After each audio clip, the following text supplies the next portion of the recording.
Amém. Hoje pela manhã, eu estava falando sobre um sermão que Mateus pregou há 2 domingos atrás pela manhã, sobre a conversão de Paulo, e naquele dia eu fiz anotações, e a conversão de Paulo, ele mesmo definiu como, ele diz, olha, por que Deus fez isso?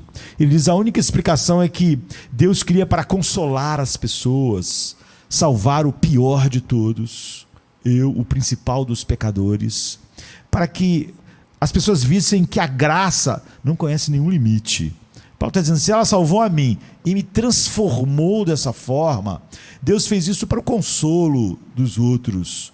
Como a graça tem um poder que nem o pior dos pecadores pode não só resistir, mas como pode deixar de ser transformada. Então nós olhamos para esse homem que é o homem mais magnífico que viveu, não é?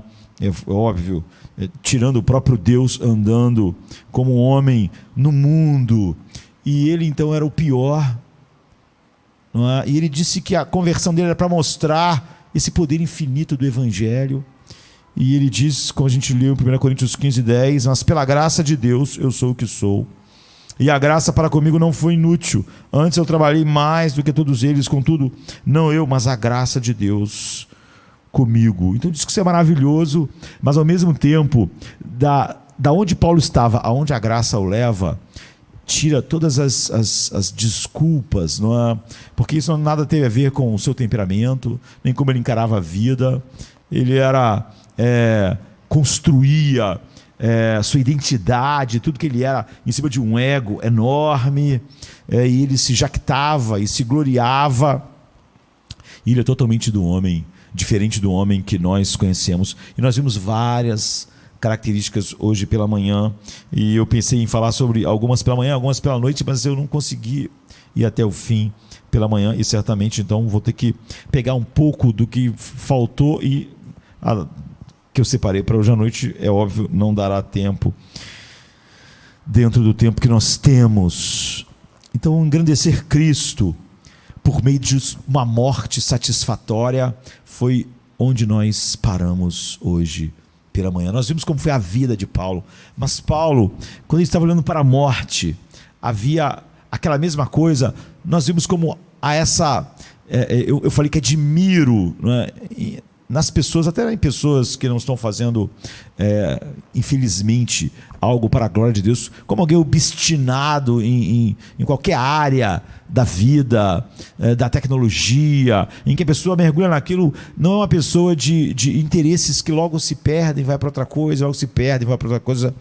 Mas quando essa obstinação assim é colocada sobre a única coisa que vale a pena ser colocada, então ela realmente é magnífica. E nós vimos isso na vida de Paulo, não é? E atribuído totalmente à graça. E quando ele chega diante da morte, Paulo tira de nós uma das maiores tensões que a igreja e as pessoas tendem a não conseguir resolver em suas vidas, mesmo quando elas ouvem o puro evangelho de Deus. Muitos vivem com uma tensão não resolvida na fé cristã. Por um lado, nós aprendemos que, com a palavra de Deus, que nós devemos viver para a glória de Deus.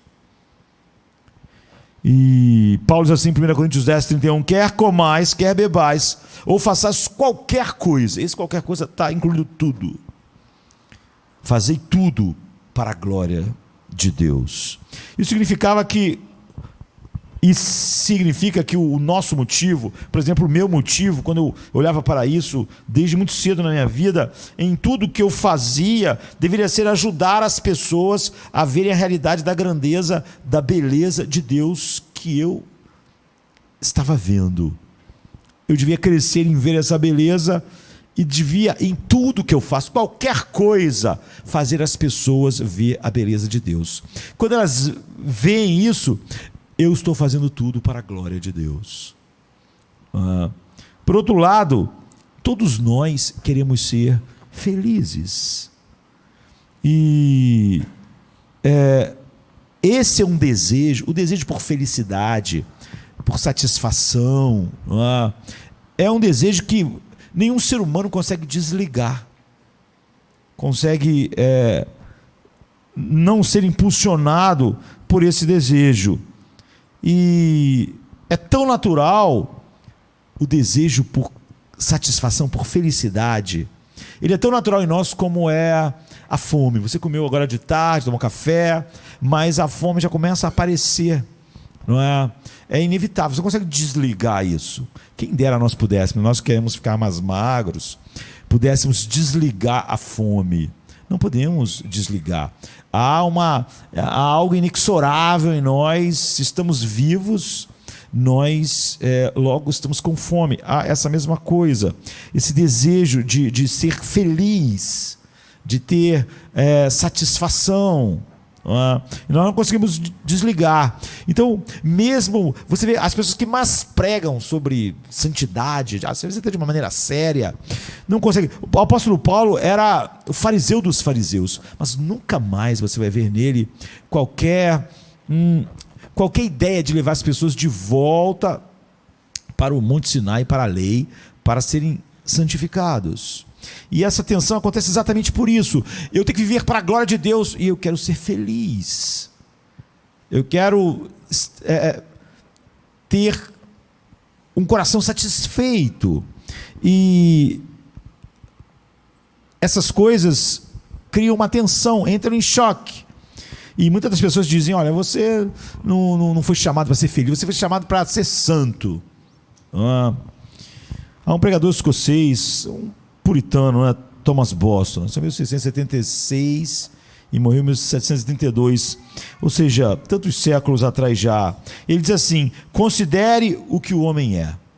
Thomas Boston diz: ele é, em primeiro lugar, uma mistura que deseja, uma mistura de sentimentos, né? E uma criatura que deseja a felicidade, e ele não pode deixar de desejar felicidade. Ele não consegue desligar, como eu disse. Ele diz: o desejo de felicidade está entrelaçado em sua natureza e ele não pode ser erradicado. É tão natural para ele desejar isso quanto respirar. Em segundo lugar, ele não é autossuficiente. Ele está consciente de que ele quer muitas coisas e depende de muitas coisas, não nele mesmo, né? Como Deus é autossuficiente em tudo, não é? Ele está consciente de que quer muitas coisas e, portanto, está sempre procurando algo fora de si mesmo para ser feliz. Deus é bendito em si mesmo, né? Tem toda a suficiência, toda a alegria, toda a paz. Mas Thomas Boston está dizendo: o homem, ele não pode deixar de desejar felicidade como respirar, é como respirar para ele. E ele não é autossuficiente, então ele passa a vida inteira o quê? Procurando algo fora dele mesmo para ser feliz. E então há essa tensão, é que esses dois motivos, na maior parte das pessoas, estão em conflito. Mesmo quando as pessoas estão falando sobre santidade, elas estão pensando: eu vou ter que deixar de fazer muitas coisas, eu não posso ir em direção à alegria, à plenitude, porque eu tenho que glorificar a Deus. E isso empurra as pessoas quase sempre para longe do Evangelho. Não importa se quem está pregando está sendo sincero e tem motivações para a verdadeira santidade ou não, está empurrando as pessoas para longe do Evangelho. Então, parece que a motivação por ser feliz, como Thomas Boston está dizendo, e o objetivo de glorificar a Deus em tudo, entram em conflito. Estão em conflito. Não é? Porque, por exemplo, Jesus diz assim em Marcos 8,34: se alguém quer vir após mim, renuncie a si mesmo. Ou seja, negue a si mesmo.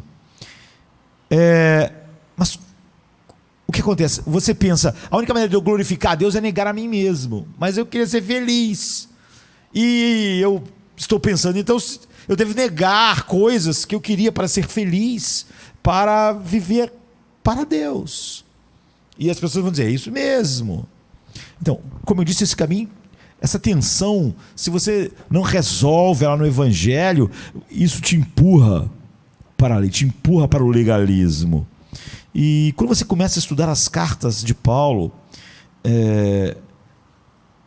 você vê a Bíblia principalmente como as pessoas como uma coleção de diamantes separados, diamantes de verdade, diamantes de sabedoria. E todos os dias você vai lá no baú, que é a Bíblia, e encontra 2 ou 3 diamantes. E você carrega durante o dia aqueles diamantes de sabedoria, de verdade. Mas quando você olha de fato o coração de Paulo, colocando o evangelho para você, e todos os autores bíblicos, mas especialmente Paulo, eles não veem as verdades de Deus como vários diamantes, não é? Ou mesmo como um colar de rubis, de pérolas. Paulo, com um rigor que só ele possuía, mais do que qualquer outro, ele forja elos sólidos em uma corrente de aço do céu, não é? Um aço inquebrável. Tudo está ligado, e a lógica que flui pelo Espírito através da sua mente é totalmente explosiva e vivificante para nós, e nunca vai fazer você querer se afastar ou pensar em falar qualquer coisa que não é o Evangelho, ou levar você para a lei, para tentar viver naquela tensão entre glorificar a Deus e aquilo que eu queria para ser feliz. Então, como Paulo ele mostra isso para nós, e como isso muda totalmente a nossa vida, não é? Thomas Boston estava falando a respeito disso.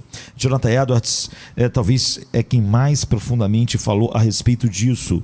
Então, você vê há anos atrás, não é? Quando eu era garoto ainda, então eu comecei a ver isso liberta você daquela tensão.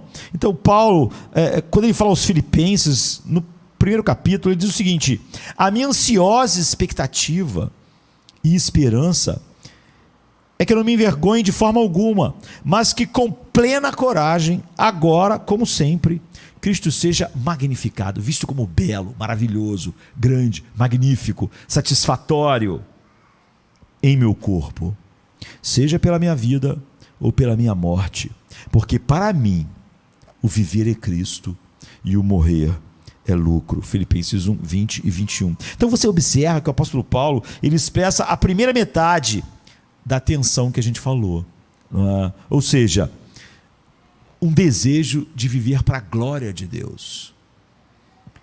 E ele disse que era a sua ansiosa expectativa e esperança de que tudo na vida dele cumprisse aquilo que ele falou lá, que quer comais, quer bebais, você deve fazer tudo para a glória de Deus.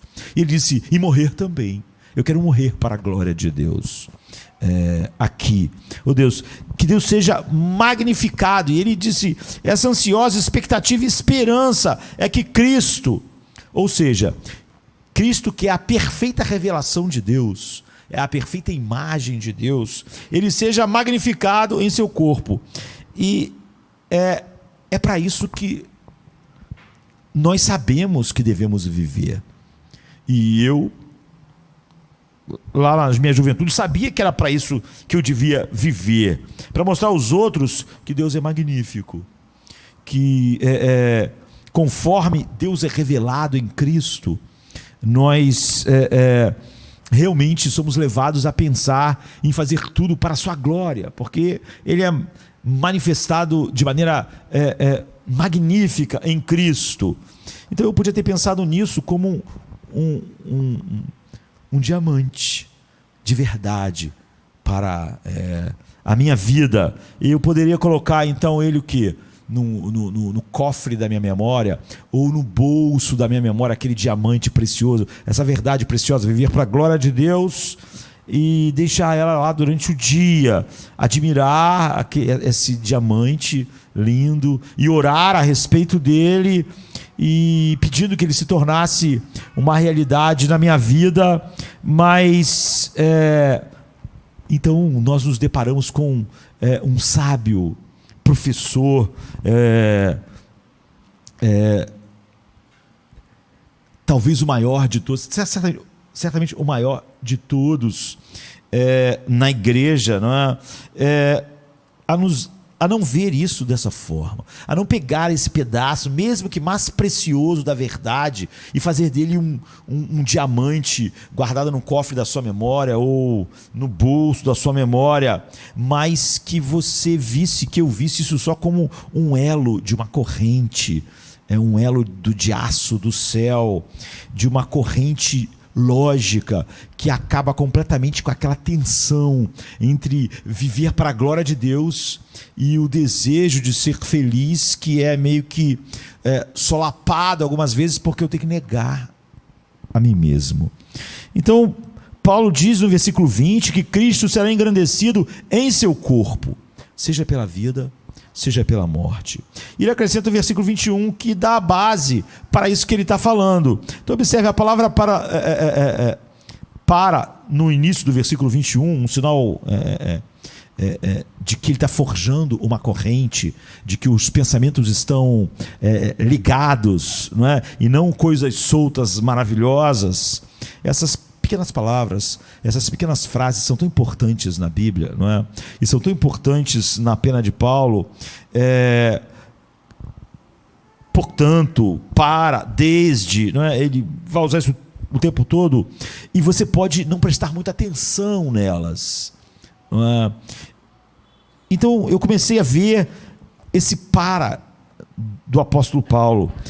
Essas eram as palavras que forjavam as conexões, que destrói a tensão, que infelizmente, como eu disse, mesmo pessoas às vezes pregando sobre santidade, eles te empurram para o Sinai, eles empurram você onde você quer glorificar a Deus, e você, é óbvio, não experimenta uma alegria indizível, é uma coisa mais circunspecta, parece mais com o fariseu Paulo do que com o Paulo que não pregaria nada a não ser o evangelho da graça de Deus, como ele realmente fez, não desejando nenhuma justiça que não viesse de Cristo, pela fé, e nada que viesse da lei. Então, ao tentar pensar nessa conexão entre o verso 20 e 21, a gente nota que as palavras pela vida e pela morte, do verso 20, correspondem ao que ele diz que é o viver é Cristo e o morrer é lucro, não é? Então fica claro que o porquê no início do versículo 21 e a referência à vida e à morte em ambos os versos que estão próximos, significa que Paulo está explicando no versículo 21 como de que forma que Cristo vai ser mostrado, magnificado, vai ser mostrado como grande, como completo, como o grande tesouro que ele é no corpo dele, quer pela vida ou quer pela morte, ou seja, pelo seu viver e pelo seu morrer. Então, como é que funciona o argumento de Paulo aqui para nós? Se você penetrar no centro desse texto, e mais do que isso, esse texto penetrar no centro da sua alma, não é? Como aconteceu comigo, eu disse que Paulo é a pessoa que mais me fez companhia a vida, não é? Então, uma das pessoas mais amadas. Como eu disse, quando a gente lê a lista de sofrimentos de Paulo por causa da igreja, para que o evangelho chegasse a nós, como chegou, nós, se temos um coração com empatia, nós somos levados a lágrimas, não é? Nós estamos falando sobre personagens, sobre figuras, estamos falando sobre um irmão em Cristo, em que a graça fez isso, e tudo que ele é pela graça de Deus. Ele disse, ele fez isso com o pior, para que então ninguém achasse que a graça tem um limite em alguém. Então, se isso penetrar no centro da sua alma, como fez comigo, isso muda tudo para sempre em nós. Se você se concentra apenas nessa conexão entre a morte do verso 21 e as palavras morrer e do 21, isso funciona, é que a morte de Paulo fará Cristo magnífico, não é? E isso se torna um elo de corrente, de uma corrente inquebrável na sua vida que destrói aquela tensão. Então, aqui está o que ele diz: minha expectativa ansiosa é que Cristo seja engrandecido pela minha morte, porque para mim o morrer é lucro. Você pega a parte do 20 e do 21 e ele liga ela. Se você já pega ela e coloca junto, fica assim: minha expectativa ansiosa é que Cristo seja engrandecido pela minha morte. Por quê? Porque para mim o morrer é lucro. Então você começa a ver como sua morte faria Cristo magnífico. A única maneira de nossa morte fazer Cristo magnífico é ela ser um lucro para nós. Não há nenhuma outra maneira. Não é resignação com a morte, não é aceitar que a vida está chegando ao fim. O homem só glorifica a Deus em sua morte se ele vê a morte como lucro. É o que ele está dizendo. Ele está dizendo: minha morte fará Cristo parecer magnífico, porque todos verão que para mim morrer é um lucro. Portanto, a chave para mostrar Cristo como magnífico é experimentar a morte como um lucro. Se eu não experimento a morte como um lucro, Cristo não é visto pelo mundo como magnífico. Portanto, ele não sendo visto como magnífico, eu não glorifico ele na minha morte. Ou, para dizer de outra forma, a chave para engrandecer Cristo ao morrer é experimentar a morte como satisfatória e não como o mundo experimenta a morte. Agora, como a morte pode ser satisfatória? A própria Bíblia chama a morte do rei dos horrores. É assim que o homem natural, chega diante da morte. Então a morte como satisfatória é uma declaração chocante, não é? E quando você morre, você perde seu cônjuge, você perde seus filhos, você perde todos os cheiros, todas as cores que teus olhos veem, todos os sons dos seus ouvidos, todos os toques. Você perde, de repente, você estava esperando a aposentadoria dos sonhos, e você perde todos os seus hobbies, você perde todos os sabores, e mesmo até a ressurreição, você esperará. Não é? Aqueles que partiram estão esperando a ressurreição final, onde eles vão ter seus corpos gloriosos novamente. Então, o que Paulo quer dizer é que toda essa perda, e nós não poderemos imaginar uma perda maior, pode ser chamada de lucro. Ele dá a resposta no verso 22 e 23, ele disse: se devo viver na carne, isso significa trabalho frutífero para mim. Ou seja, Paulo só tinha uma visão de viver na carne, era trabalhar para Cristo ser magnificado.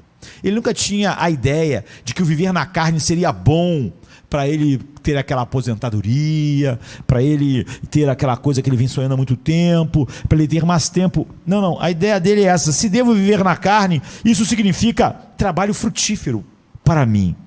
No entanto, se eu tivesse que escolher, eu teria dificuldade ao pensar em quanto a igreja necessita. Nós temos que pensar que aquela igreja iniciante, né? A igreja é um bebê, e eu fico pressionado, não é? Mas eu desejo partir e estar com Cristo, pois é muito melhor. Você vê, Paulo não está deprimido. Esse pessoal que fala, morrer, eu queria estar no céu e para o céu, porque acha que a vida está ruim, eles não estão magnificando Cristo. Eles estão dizendo o seguinte: minha vida é tão ruim que eu vou ficar, quero Cristo. Então eles estão ofendendo Cristo, né? O deprimido que quer morrer, ou então a pessoa que fala, eu queria morrer, ele não vai se matar, mas ele está dizendo, eu preferia morrer, ele não está. Ele está dizendo, a vida ficou ruim, não é? Paulo não está assim, não é? Ele está dizendo que deseja partir e estar com Cristo, porque é muito melhor que a vida a melhor vida que você possa imaginar. A mais feliz, cercado das pessoas mais amadas, e com a melhor saúde, com a melhor situação, ele a partir e estar com Cristo é muito melhor. Então morrer para Paulo significa estar com Cristo, é isso. Não é fugir de nada, não é fugir como a gente viu, como ele foi só em uma dos itens da lista ele foi 5 vezes chicoteado pelos judeus, algo que era mortal, às vezes numa vez só. Ele não está querendo fugir disso, não é? Ele diz que isso é muito melhor do que a vida. Quando Paulo compara todos os prazeres que estão confinados ao mundo físico, que estão confinados a você estar aqui no mundo, com o prazer de estar em Cristo, e então em Cristo face a face, ele chama a morte de lucro, embora tire todas as outras coisas da sua vida. Então a morte lhe dá uma experiência de mais Cristo, mais proximidade com Cristo, mais um conhecimento e um desfrute maior de Cristo. Ele diz, então é lucro. Assim, ele diz aos Filipenses, em Filipenses 3,8: considero tudo como perda por causa da excelência do conhecimento de Jesus Cristo, meu Senhor. Você vê que ele não estava brincando, não é, quando ele fala isso, porque quando ele está diante da morte, isso ainda é aquilo que ele diz, que tudo é perda perto disso. E isso então desbloqueia a tensão da vida. E o que faz mesmo pessoas, às vezes pregando, como eu disse, sobre santidade, leva as pessoas para o legalismo e não para o evangelho. Então, de acordo com essa cadeia de lógica, você vê que as verdades reveladas por Deus através do apóstolo Paulo, não é, como eu disse, um tesouro aqui, um diamante aqui, o outro diamante aqui, é uma corrente, aquilo tudo está ligado, não é? Então, de acordo com essa cadeia lógica, do verso 20 ao 23, como Cristo mostra ser magnífico em nosso morrer, em nossa morte. A resposta de Paulo é que Cristo se mostra magnífico em nossa morte quando nós experimentamos isso, ao experimentar Cristo como mais satisfatório do que todos os prazeres juntos dessa vida, da melhor vida possível que nós pudermos ou tivermos nos anos que nós vamos ter nesse mundo. Então você vê como isso é surpreendente. Foi para mim, é para você, se você pensar nessa realidade, porque isso dá a chave que destrava essa tensão entre o desejo de que Deus seja glorificado e o desejo de Deus estar satisfeito. Paulo está dizendo que Cristo era a satisfação de tal maneira em sua vida que não havia tensão, não é? A tensão se foi. Não havia tensão entre glorificar a Deus e ser feliz, porque isso era a felicidade, de tal maneira que não faria diferença se fosse pela vida ou se fosse pela morte, que isso se expandiria. Deus não pode ser glorificado quando você tem um deleite em qualquer coisa mais do que nele. Se você tem acompanhado continuamente o que Paulo ensina, você vê que isso não surge do nada, assim, não é um diamante que você acha lá no meio da terra, isolado. Sai da lógica que flui continuamente do Evangelho, principalmente através do apóstolo Paulo. A lógica em Filipenses 1, 20 e 23 diz, em essência, o seguinte: Cristo, ele é engrandecido em mim quando ele é algo tão satisfatório em minha vida que todas as outras coisas podem realmente ser feitas para a glória dele, porque elas não são satisfatórias em si mesmas, não é? E isso é viver para a glória de Deus, não menos que isso. E é um alívio libertador, não é? Porque isso resolve aquela tensão do nosso coração, porque você vê que glorificar a Deus e eu ser feliz não está em tensão.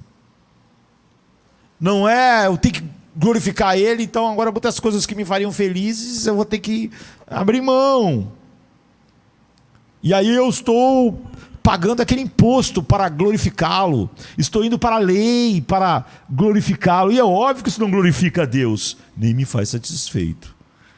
Paulo disse que Cristo é engrandecido não em vez de eu estar satisfeito nele, mas que eu enfim, deixe para lá a satisfação e faça o que é correto. Não é? Ele é engrandecido por meio da nossa satisfação nele tão grande, que se o nosso morrer, o anseio que nós temos é que a nossa vida o glorifique e que a nossa morte o glorifique, mostrando que ele é mais satisfatório do que todas as coisas que a vida dá. Não em vez de, mas por meio da satisfação em Cristo é que eu glorifico a Cristo. Minha satisfação em Cristo, acima de tudo no mundo, no ponto do sofrimento e até no ponto final da morte, é o que faz Cristo parecer magnífico e totalmente satisfatório. Nada mais. Se eu não tenho isso, é óbvio que eu não posso beber um copo d'água para a glória de Deus. Eu posso me gloriar num copo d'água que mata a minha sede, mas não posso fazer isso para a glória dele. Se eu, é óbvio, passo ao beber a água uma ideia de que a água em si é mais satisfatória para mim do que Cristo. Eu não posso glorificar Cristo com a minha vida, Paulo está dizendo, se eu passo qualquer ideia de que a vida é mais preciosa e satisfatória para mim do que Cristo. Portanto, você vê que isso acaba com todos os esquemas, porque isso aqui, você pode convencer alguém a abrir mão de determinadas coisas, negar algumas coisas na vida, fazer algumas coisas, algumas regras que eu invente, ou que eu não invente, mas que eu traga da lei para aquela pessoa achar que pode realmente satisfazer Deus assim, e deixar ela tão distante de Deus quanto a pessoa mais ímpia do mundo. Então, a nossa busca por felicidade não é apenas permitida por Deus, não há uma tensão aqui, é obrigatória, porque glorificar a Deus é obrigatório, então me deleitar em Cristo é obrigatório, ou eu nunca vou glorificá-lo. E você não pode glorificar a Deus em seu coração se o seu coração não achar que Deus é a coisa mais satisfatória que existe. Isso era bom demais para ser verdade, não é? Essa é uma das riquezas do Evangelho.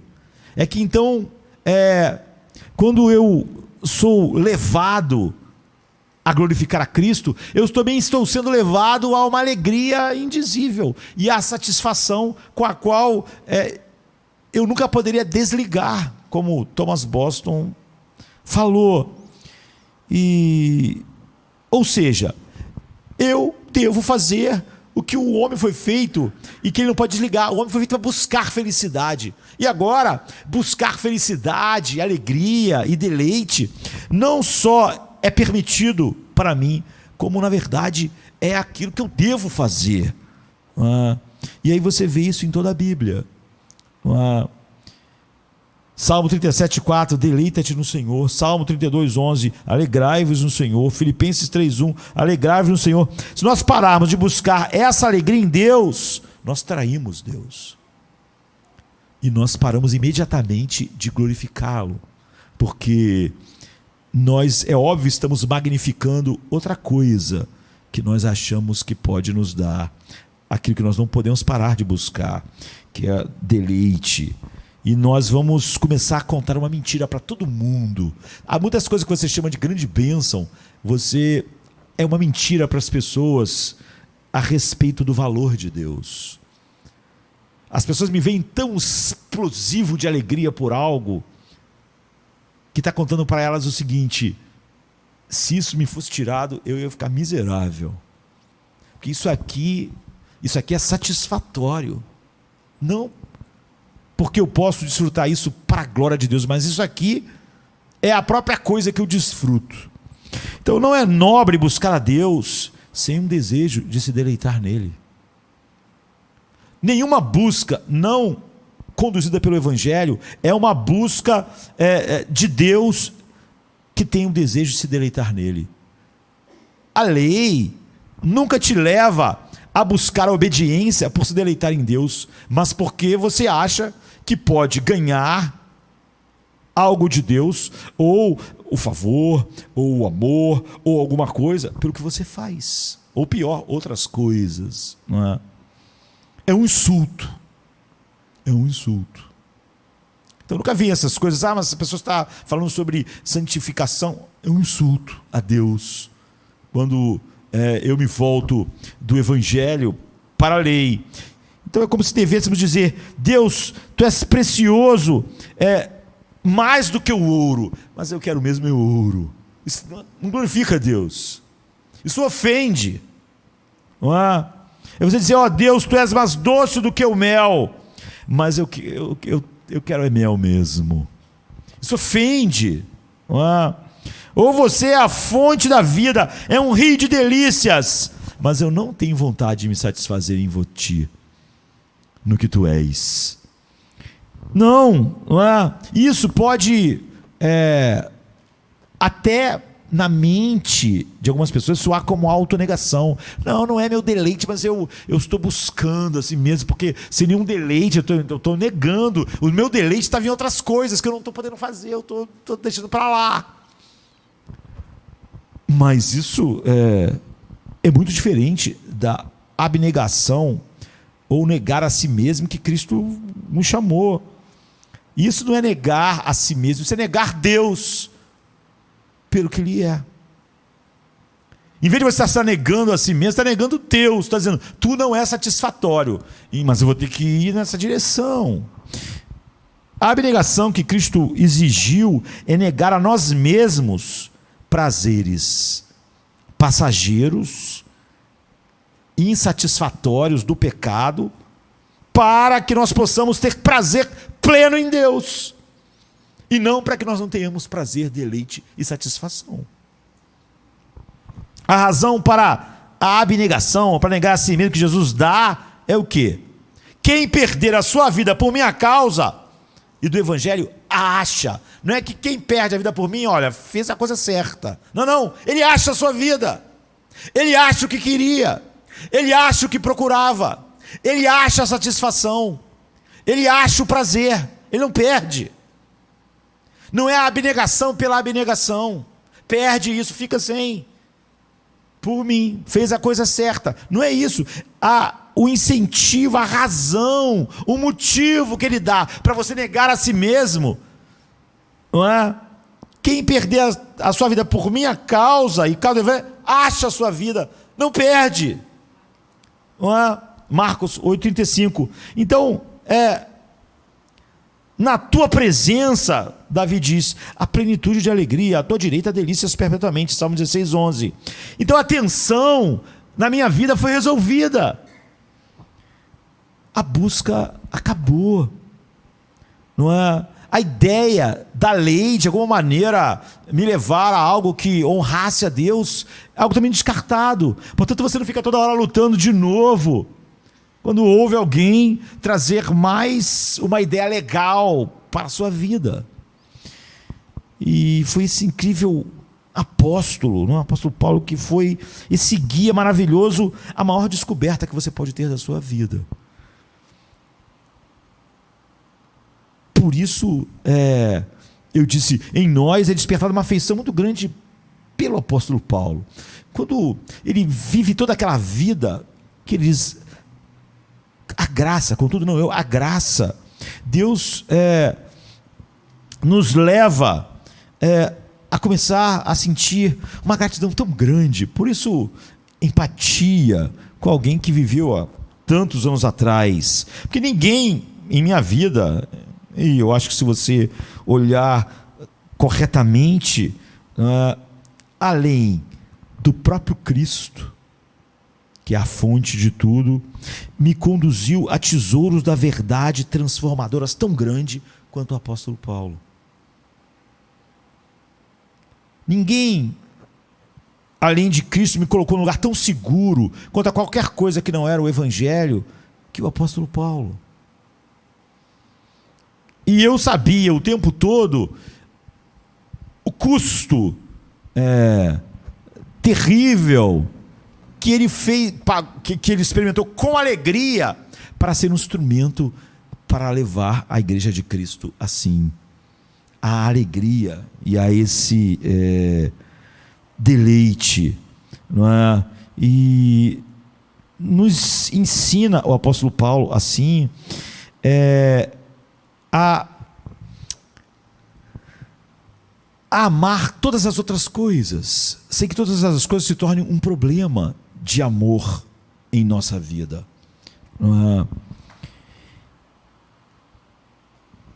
Então, quando você olha para a complexidade da mente do apóstolo Paulo, né, tão aguda, tão profunda, como Deus usou, moldou, e você vê essa complexidade, a profundidade, o seu raciocínio, a grande maturidade emocional. Eu não entendo porque que alguém quer maturidade emocional e procura outra coisa que não é o apóstolo Paulo. Ninguém teve mais maturidade emocional que o apóstolo Paulo. Ninguém. Eu não posso olhar para uma pessoa com a vida toda bagunçada querendo dizer como minha alma deve ser. Não é um humanista secular, com a sua alma na escuridão, no desespero, ensinando para mim alguns passos. Como é que um cego pode guiar outro cego? Ambos cairão na cova. Essa é outra característica que, se você olhar um pouco para Paulo, você vai ver, ele tem essa complexidade, profundidade, raciocínio e uma maturidade emocional que você não vai ver maior em ninguém. E ele pôde passar horas e horas comigo. Você quer que alguém passe horas e horas contigo com a maior maturidade emocional, que viveu sempre deixando totalmente à parte o próprio Deus, andando como um homem no mundo, não é? Perfeito, santo, mas um homem caído como nós, com a maior maturidade emocional. Então eu passei grande parte da minha vida com a pessoa com a maior maturidade emocional que já viveu. E a plena humanidade ao mesmo tempo brilham através dessa profundidade. Há uma ternura, há intensidade de suas emoções que ele estava disposto a revelar. Paulo diz coisas como assim, por exemplo, em 1 Tessalonicenses 2, 7 e 8. Fomos gentis entre vocês, como uma mãe que amamenta cuidando dos seus próprios filhos. É difícil alguém com a mente tão grande, não é? Um intelecto tão espantoso, ser gentil com quem está lá no jardim da infância, não é? Fomos gentis entre vocês como uma mãe que amamenta cuidando dos seus próprios filhos. Assim, desejando afetuosamente vocês, estávamos prontos para compartilhar com vocês não apenas o Evangelho de Deus, mas nós mesmos, porque vocês se tornaram muito queridos para nós. Ou então em Filipenses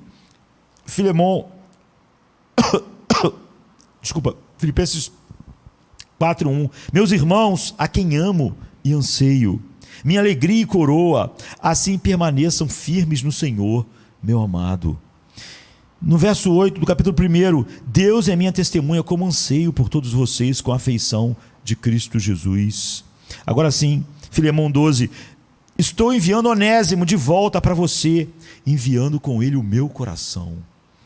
Ou 2 Coríntios 6, 11 e 13, falamos livremente com vocês, coríntios, nosso coração está perto de vocês.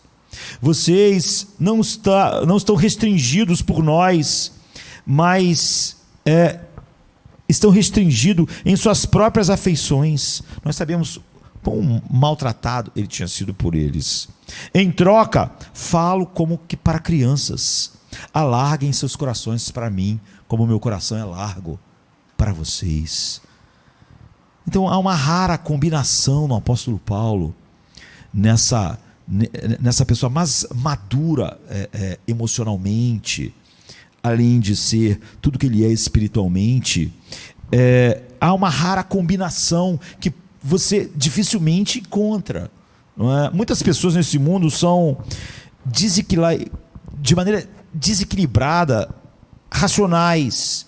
Então elas lutam para expressar emoções reais. E muitas outras pessoas são muito emocionais e elas têm dificuldade em seguir argumentos complexos. Não é? Porque elas são tão emocionais que a argumentação complexa, sólida, aquelas correntes, não existem. Ela vai mudar conforme a emoção dela a conduzir.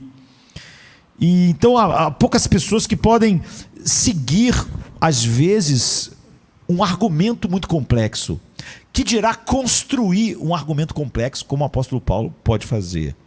Poucas são as pessoas que têm esse extraordinário poder de raciocínio que ele tem, e ao mesmo tempo um coração terno e uma facilidade para expressar essas emoções que traz o que aos outros. Não só que aquele cara é um gênio, um grande conhecedor das coisas de Deus, mas ele traz encorajamento às pessoas.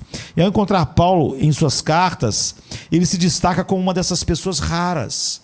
E isso é muito, muito, muito significativo para nós, como algo que a graça fez. A gente deve sempre continuar lembrando, contudo não é a graça de Deus em mim, e o que Deus quer fazer com a nossa vida emocional, com a nossa mente e as nossas emoções ao mesmo tempo.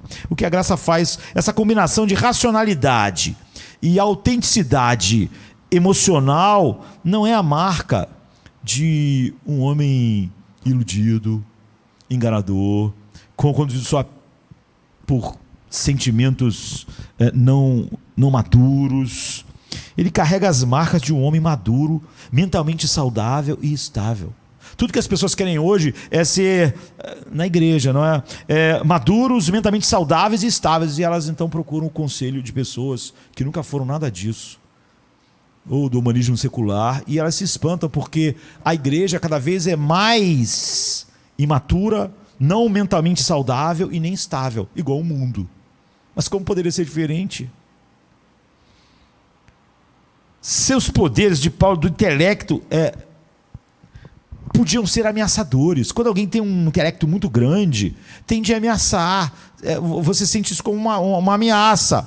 Mas a empatia de Paulo é tão grande, em sua capacidade de compaixão, afeição carinhosa, que afasta toda a intimidação. Há pessoas hoje que vão falar, mesmo agora não vão falar nem daqueles que estão longe do evangelho, mas a gente fala das verdades, das doutrinas de uma maneira que não tem empatia. Não é? Parece que você está tendo uma aula de geografia, de história, de física, e aquela pessoa está falando sobre teologia. Pelo menos minha mente é desperta, ou seja, pelos raciocínios complexos, profundos, mas o meu coração é conquistado. Embora Paulo pudesse ter se gabado das suas realizações superiores, a maioria das pessoas da sua geração, mesmo quando ele não era um cristão ainda, ele poderia se gabar. E embora a sua posição e realização na igreja, depois que ele se tornou um apóstolo, também foi maior do que todos os outros, então ele também poderia se gabar. Ele preferiu, e tudo na vida dele apontava para uma única direção, de falar sobre a preciosidade de conhecer Cristo pessoalmente. Ele queria deixar claro o tempo todo, isso é que é importante, é isso que faz toda a diferença. Então, a nossa admiração então é atraída por pessoas cujas realizações notáveis que têm realizações notáveis, como esse caso aqui, mas que eles valorizam mais, infinitamente mais Cristo do que qualquer realização. Portanto, nada que eles fazem, mesmo nesse caso aqui, um ministério, qualquer coisa que Deus tenha feito, é algo que ele valoriza muito. Porque toda a sua valorização está em Cristo e não nas realizações. É por isso que naquele verso ele diz, contudo não eu, mas a graça de Deus em mim. Tanto cristãos parecem falar prontamente sobre o crescimento de igreja, experiências ministeriais, casamento, como a juventude deve viver uma adolescência correta, uma juventude boa, um casamento bom, o estado da nossa juventude, eles falam sobre a tendência musical, como ela vai ser, como não deve ser, e muito mais. Mas quase não falam nada sobre a preciosidade de Cristo. O encontro de casais não vai falar sobre a preciosidade de Cristo, não vai. Os jovens para se reunir, não é a preciosidade de Cristo que vai ser o assunto, vai ser a juventude. Mas falar sobre sexo, não vai ser a preciosidade de Cristo que vai ser levada para aquele lugar, vai ser a sexualidade. A comunhão não é a preciosidade de Cristo que vai ser vista ali, vai ser visto. Eu quero ter mais amigos, eu quero ter mais intimidade. Algo parece disfuncional nesse tipo de cristianismo, não é? Como se a essência da realidade espiritual fosse encontrada em atos, em coisas que são importantes para os adolescentes, para a juventude, para os casados, para o casamento, para a amizade, e não o relacionamento com a pessoa divina, que inspira e sustenta essas coisas só para serem vividas para a sua glória. É como se o realmente interessante e cativante fosse o casamento, fosse a companhia das pessoas, fosse a juventude, fosse a idade madura, e não Cristo. É triste que tantos cristãos tenham tanta facilidade em falar sobre casamento, mas não sobre a preciosidade de Cristo. Sobre impacto social, mas não sobre a preciosidade de Cristo. Sobre amizade, proximidade, mas não sobre a preciosidade de Cristo. Sobre namoro, sobre sexo, mas não sobre a preciosidade de Cristo. Você nunca vai encontrar isso no apóstolo Paulo, nunca. Você vê? É por isso que as pessoas falam tanto sobre ter uma maturidade espiritual, um equilíbrio emocional, maturidade emocional, mas elas não têm. E aqui está o homem com a maior maturidade emocional para enfrentar qualquer coisa que você vai encontrar neste mundo. Mas ele não só teve isso, ele ensina sobre todas essas coisas, levando você sempre para um único lugar. Paulo estava no auge, não é, do seu jogo religioso, que exalta o homem, que é o legalismo na sua forma mais pura, mais muito religiosa, muito santa, como as pessoas mesmo hoje diriam, quando Deus derrubou ele do cavalo naquele caminho.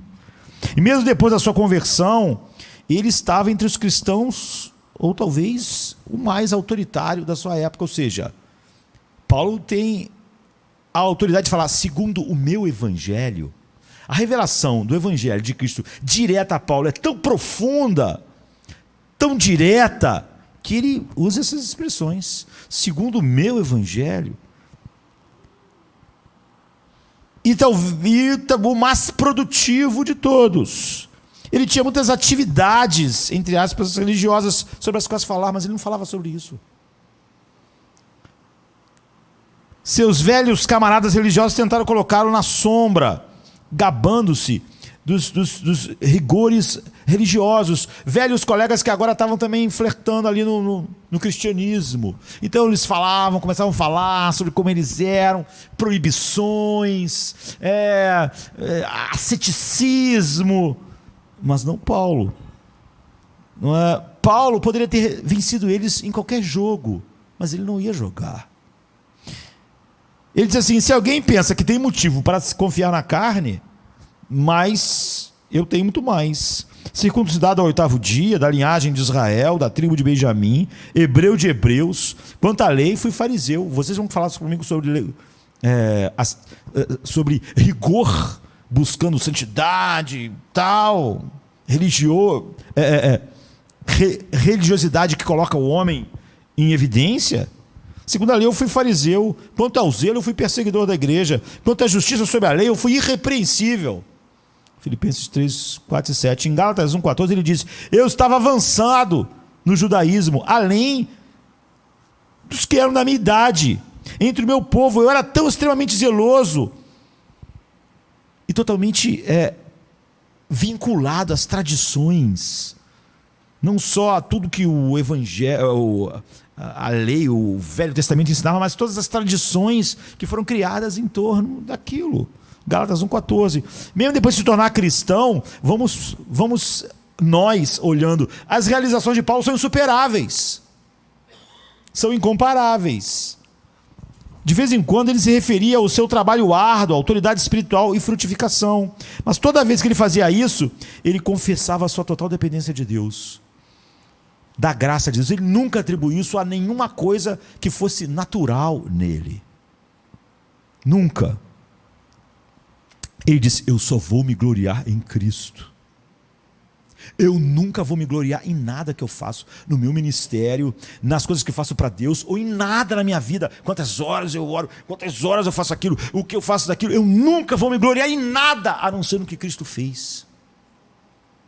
Paulo está dizendo: eu vou entrar no céu como ladrão na cruz, só com a justiça de Cristo. Eu não vou somar nada a isso. Eu não posso somar. E quem acha que pode, não compreendeu.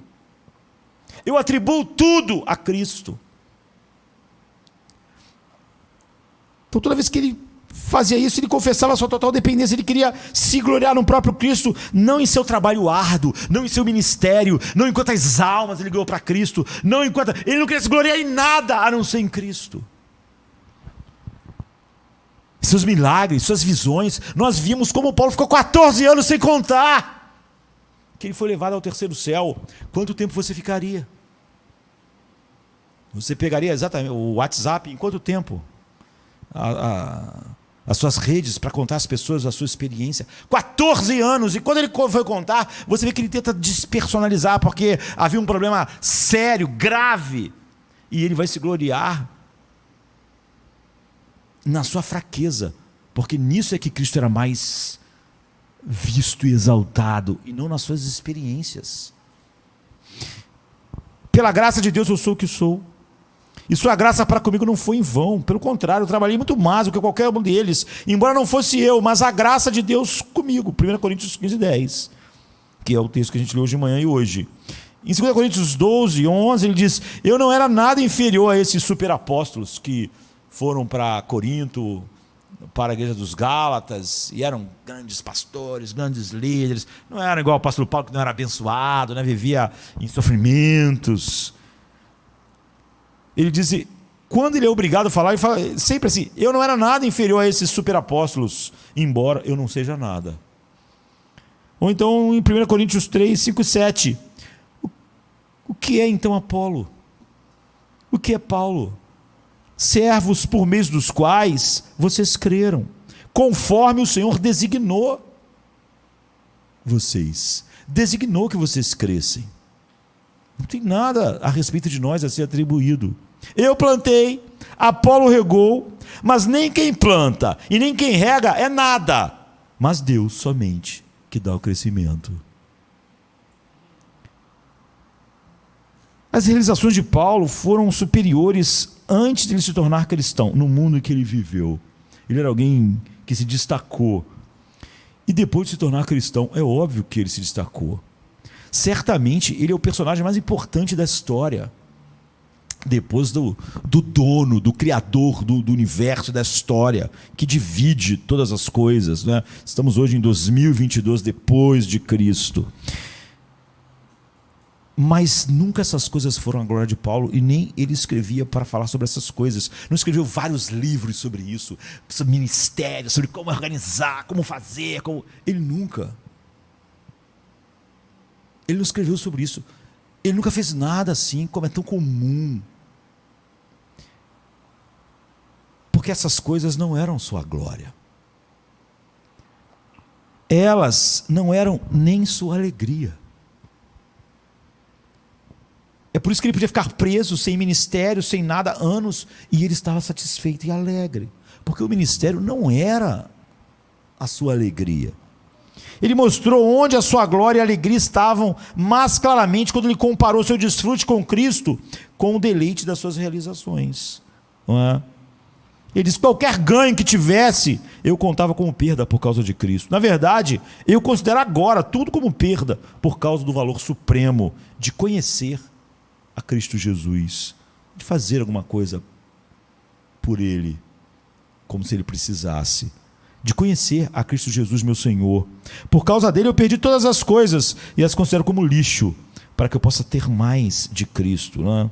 Filipenses 3, 7 e 8. O próprio Jesus, conhecendo em todo o seu valor inestimável, era a sua glória e alegria. As conquistas eram algo totalmente secundário.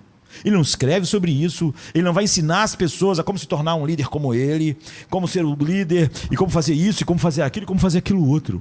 Ele quer levar todo mundo a essa paixão desmedida por Cristo. O próprio Jesus, conhecido, apreciado e como deleite da sua vida. Paulo tinha uma sensação vibrante de ser amado por Jesus.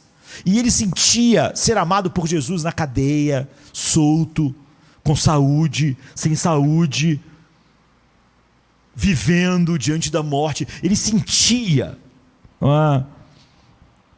essa sensação vibrante de ser amado por Jesus de uma maneira que o tocava, não de vez em quando, todos os dias. Então ele descreveu a sua vida dessa forma: fui crucificado com Cristo, não sou mais eu quem vivo, mas Cristo vive em mim. E a vida que agora eu vivo na carne, eu vivo pela fé no Filho de Deus, que me amou, que se entregou por mim. Ele tinha essa percepção em qualquer instante do amor de Cristo por ele, de tal maneira que o viver para ele era essa percepção transbordando. Paulo estava tão unido a Cristo assim, o amor de Cristo por ele e sua fé, que havia um sentido profundo no qual Cristo estava vivendo a vida de Paulo. Porque ele era o deleite de Paulo, ele era o coração da sua jactância e da sua exaltação. Entenda, todo mundo vai se jactar em alguma coisa. Todo mundo vai se comparar a alguma coisa para se jactar. Não importa se o cara é milionário ou um mendigo. Vai encontrar alguma coisa na qual ele possa, em comparação, jactar a si mesmo. Não há cura para isso no ser humano, a não ser essa, o Evangelho. Não é? Jesus, esse era o coração da sua jactância e da sua exultação. Não me gloriarei em mais nada a não ser em Cristo e este crucificado. Longe esteja de mim me gloriar em qualquer coisa que não seja a cruz de Cristo. Não teríamos conversado com ele muito sem ouvir ele compartilhar a centralidade. Você não ia poder ir para um seminário sobre casamento e viver Paulo falando sobre casamento, sobre casamento, sobre casamento. Ele ia falar sobre Cristo, sobre Cristo, sobre Cristo, e como isso afeta alguém assim, o seu casamento, a sua vida como pai, os seus relacionamentos, mas nunca seria a coisa em si, a especialidade dele. Eu anseio por essa atitude nas pessoas com as quais eu me relaciono. Anseio esse tipo de comunicação, o tipo que se move através das conquistas para a comunhão pessoal com Cristo ressurreto. Coisas na igreja que poderiam ser feitas por qualquer coisa sem isso, não tem muito o meu interesse. Não é atraente para mim. Não quero ouvir sobre técnicas, sobre nenhuma área da vida, sobre nenhuma fase da vida. Elas não fazem as pessoas maduras emocionalmente, nem fazem elas crescerem espiritualmente, não fazem nada. E é por isso que a igreja se parece tanto com o mundo.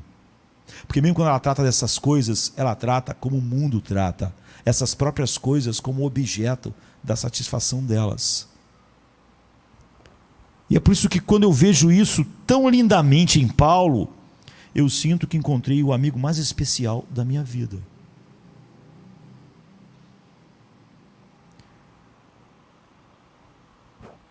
Nosso tempo acabou, não é? Não apenas Paulo podia pensar e escrever no nível intelectual altíssimo, sem ficar afastado das outras pessoas porque ele era muito sábio, não é? Mas ele também podia escrever poeticamente, lindamente e com tal apelo universal que algumas das suas palavras estão entre as mais citadas da história, não é? E mesmo por não cristãos, eu percebo que isso não é uma grande conquista moral, escrever de forma tão convincente e profunda, Mesmo pessoas totalmente sem Deus escreveram ensaios que exigiu uma mente aguda, belas prosas, poesias cativantes. Então, qual o sentido de isso ser importante? Bem, cada pincelada em uma pintura não precisa ser incrível por si só. Quando você pega um quadro hoje alguém estava assim, falando na internet, o pastor está com a blusa do Pablo Picasso e ele era assim, assado. Então, eu adoro os quadros de Pablo Picasso, e música, e eu gosto desse iPad aqui que eu uso. Então, o cara que inventou não conhecia Deus, não tinha nada a respeito de Deus, mas eu gosto dele ter inventado isso aqui. Então, vamos falar então de Pablo Picasso. Nós podemos pegar qualquer outro grande pintor. Cada pincelada não precisa ser uma obra incrível, por si só. E a maior parte das pinceladas não são. Se tu visse só aquela pincelada, tu pensa, não é nada. Quando você vê todas as pinceladas juntas, tu pensa, caramba, que obra de arte incrível. Mas cada pincelada individual não era uma pincelada incrível. Uma única pincelada pode apenas adicionar um toque. E junta com todas as outras, ela pode fazer a pintura atraente. Ou pode fazer uma obra de arte que vai ficar para sempre, como as de Da Vinci, por exemplo. Então é como se você conhecesse alguém, descobrisse dezenas de coisas bonitas sobre ele e passasse a confiar nele implicitamente, e depois descobrisse, além dessa pessoa ser incrível em todas essas outras áreas, ela ainda é alguém que essas verdades tiram do seu coração poesia incrível, e é assim que funciona para nós aqui. Cada pincelada de Paulo não parece supérflua para nós, mas quando elas formam o retrato que Deus fez, o retrato de Paulo, você vê uma beleza incrível, mesmo admitindo que, diferente das outras obras, cada pincelada era já algo impressionante.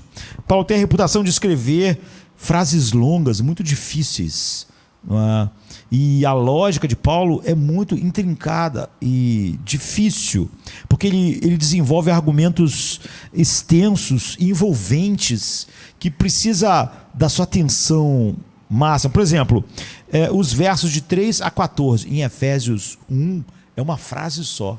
Acho que na literatura não existe uma coisa dessa. Uma frase começa. Então você depois abre Efésios 1, de 3 até o 14, e pensa que aquilo é uma frase só.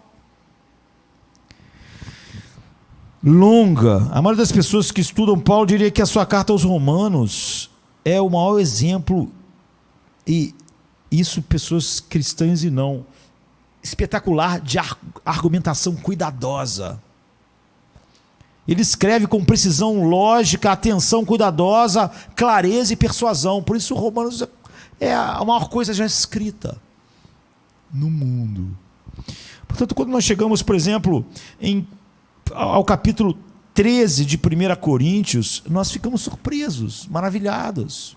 Porque o capítulo vem no meio de uma controvérsia, de uma discussão. Está havendo um problema sério, grave.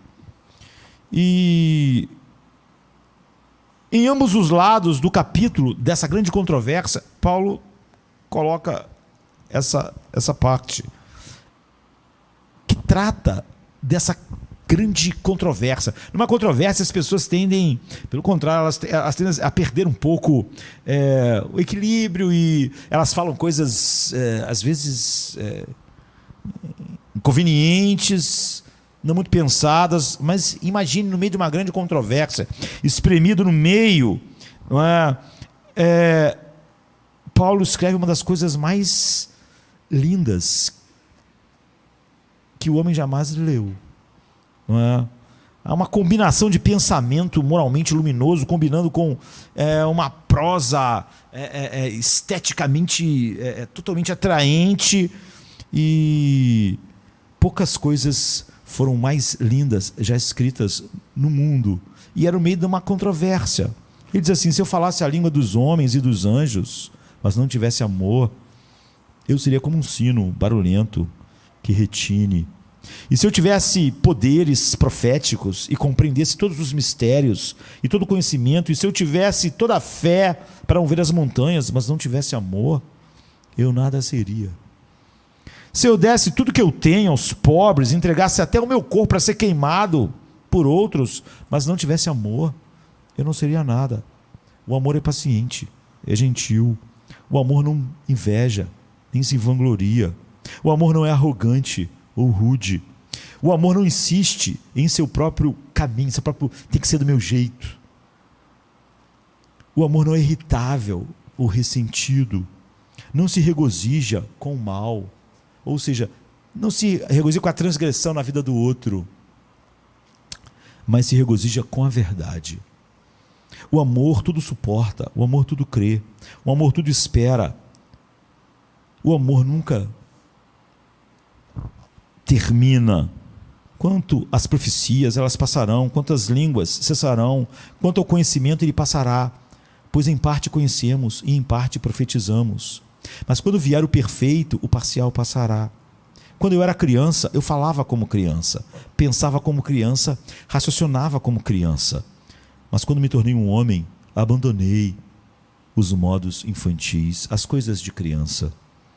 Por enquanto, vemos como por um espelho, vagamente, mas depois veremos face a face.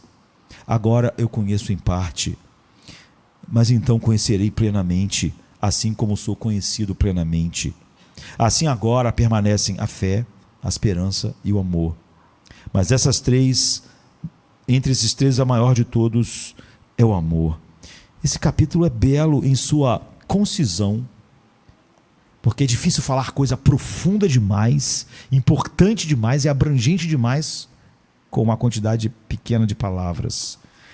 Ele é maravilhoso em imagens, em desenvolvimento, porque ele vai crescendo o tema até chegar à sua completude, e isso é diferente de tudo que Paulo escreveu. Você não vai encontrar algo como 1 Coríntios 13 em nenhum outro lugar que Paulo escreveu. Não é? Mas, no entanto, isso está entre o capítulo 12 e 14, numa grande controvérsia. E isso aqui não entra lá como se não tivesse, como se fosse um troço que cai assim, que não tem relação, não é? Não, aquilo ali é como a controvérsia toda é resolvida. Numa controvérsia, dificilmente você vai ver essa sabedoria espiritual, esse equilíbrio emocional. As pessoas, quando estão em controvérsias, mesmo quando diz respeito às coisas, elas às vezes são igual às pessoas do mundo, quando estão debatendo sobre qualquer assunto político, qualquer coisa. Desagradáveis. Não é? Mas aqui você vê, no meio da controvérsia, surge esse veio maravilhoso, conciso, sábio, completo, poético.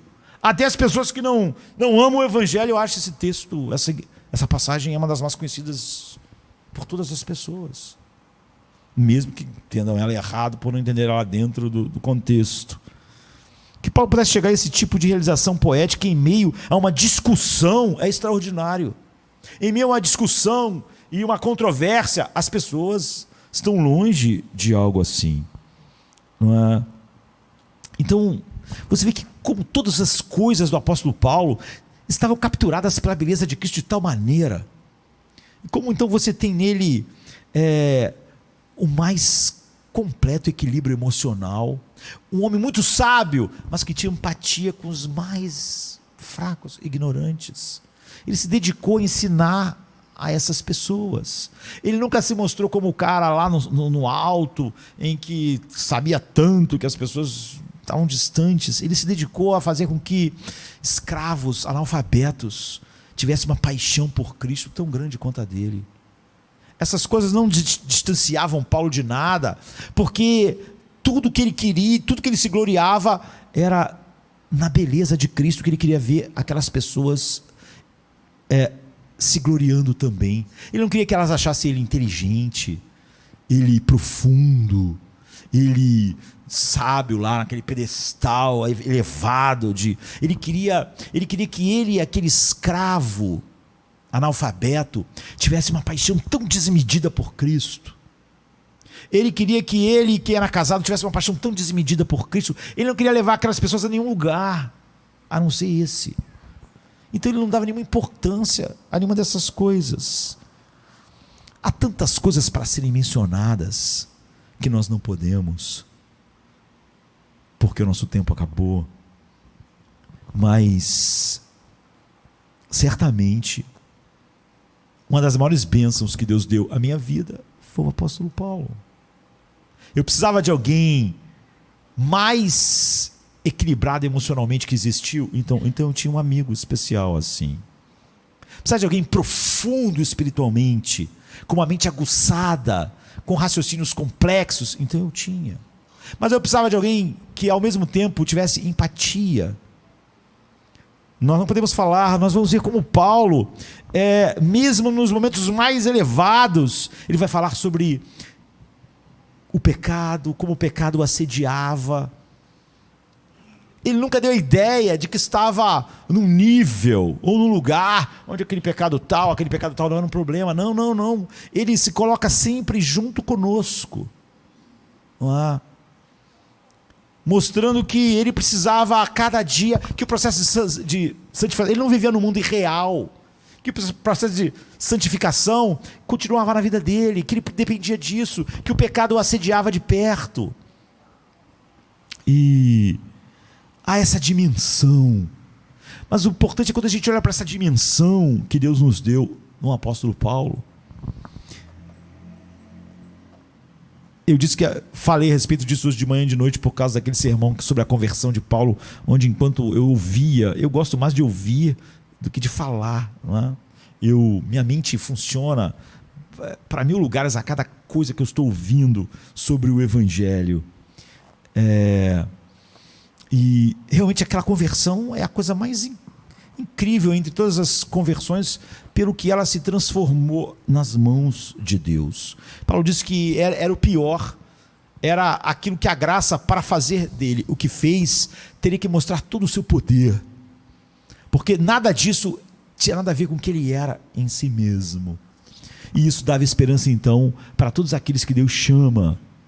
A sua graça não conhece nenhum limite, a não ser quando nós achamos que nesse mundo tem algum poder, tem alguma coisa que possa nos dar realmente equilíbrio emocional, sabedoria, profundidade, capacidade de lidar com qualquer sofrimento, que não seja o que a graça faz através do Evangelho, capturando nossos corações e colocando ele focado na beleza de Cristo.